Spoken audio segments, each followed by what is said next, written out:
Oh my God, are you in for a treat today?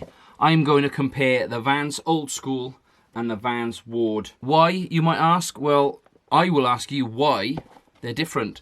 So, the Vans Old Skool probably needs no introduction. I'm just going to give you a quick look around some parts of the shoe and show you where it's different on the Ward. So let's start with the famous stripe.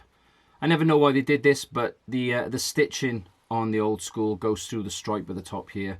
Maybe, who knows, but the stitching on the Old Skool goes through the stripe. And then just on the side panel here as well, there's a little bit of extra stitching.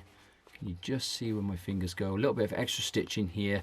I don't know what that's doing to provide a bit of strength. There's not an extra panel stitched in there or anything, but there's some extra stitching at that point. The Vans Ward has a nice clean stripe down here. There's no stitching through the stripe, and there's no additional stitching on the side underneath the stripe on this bit here. Let's have a look at the back of the shoes. So the Old Skool has this just this double stitched area here, and the Ward, for some reason, they've put an extra panel in. Not entirely sure why they did that, but again, just some subtle differences between the two. Actually, I think this area looks a little bit taller as well, perhaps, on the back of the Ward. Now we're onto the front of the shoes and the eye stays. So at the top of the eye stays here, you've got a little corner, a little sort of a right angle, and on the Ward you've got a curved edge. You also notice quite obviously here that on the Ward there are eyelets rather than just holes for the laces. I guess that probably strengthens and prolongs the life of that part of the shoe. I don't know. And then further down you can see the eye stay here is actually stitched over the toe box, whereas on the Old Skool it goes underneath the toe box. Personally, I prefer the look and style of the Ward. Controversial, I know, considering this is a classic, but I kind of prefer the look of this. I like the smoother edge. I really appreciate the fact that they've got some proper eyelets on there. It does make the laces slip through a little bit easier for pulling the shoes on and off. And yeah, I think it looks a bit better. So those are the main sort of cosmetic differences between these shoes.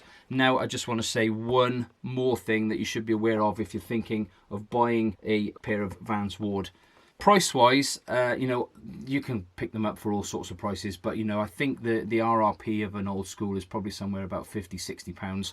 The RRP of the Ward is only about £40, and to all intents and purposes I think they're exactly the same shoe. Now I don't know why they're cheaper.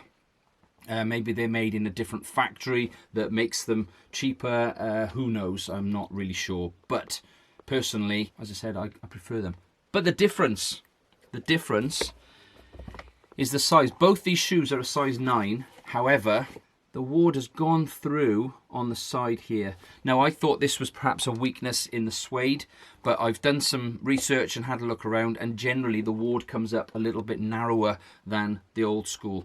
Now, when I tried these on in the shop, I did it very quickly. I felt they were a little bit tight, but I thought maybe I had some extra thick socks on that day, or the socks were bunched up a little bit. I figured they're a size 9. They're a size 9. What can be the difference? However, I have found that they are a little bit narrower. They didn't stretch, they didn't give any, and no matter what socks I was wearing in there, they always just seem to feel a little bit tighter around this area. And obviously the result of that is both shoes on left and right have now gone in this area, which is a real shame because they've kind of ruined a shoe that has got a lot of life left in it. So go up a size if you're buying a Ward. While I've got your attention, if I indeed still have your attention, I want to show you probably my most worn pair of Vans at the moment, and that's these Vans Fillmore. Slightly different styling again, you know, but perhaps a bit more traditional styling around the toe box and the eye stays. You've got a pull tab on the back for pulling the shoes on and off, and actually these, maybe it's because it's been winter I've been preferring wearing them, but you've got a lot more padding all around here and actually on the tongue as well. So these are my current fave Vans, and that's the Fillmore.